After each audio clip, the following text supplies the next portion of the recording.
brother tripped, so I made a time machine and sent him to ancient Egypt, and he became Pharaoh. Let me explain. I was trying to watch my TikTok videos on interviews with the 67 kid, but my brother tripped over my phone charger and it destroyed my phone. So I grabbed him and took him to my room and laid him on my floor, and I made a time machine using my strength, and I put him in it and set it to the Egyptian times. A week later, I was in class and my history books changed, and I saw my own brother as a pharaoh listed, and I stood up mid-class and stormed out to go to Egypt and fight my little bro.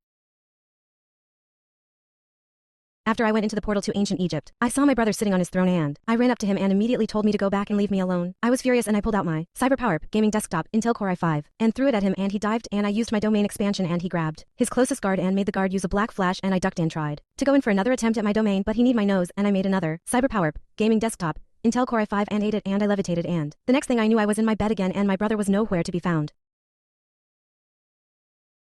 I sat up in bed and I used my domain expansion to try and find a way to go back and stop me from killing my brother, but it was already done and all the memories returned, and I cried for 67 minutes. The next day, I asked if anyone heard of Egypt, but no one did, and I found out I stopped it from existing, and I began to transform, and I became the chosen fire time god, and I traveled back to 1867. I stood in front of my great-grandfather and I walked to him, and he kneed my hand, and I smiled and sealed him in a box of light, then ate the light, and I used my BMW individual M760 Li X-Rive model V12 Excellence to teleport back to the 1700s. I stood in front of my new home and I never looked back and remembered as this all started because my brother tripped over my phone.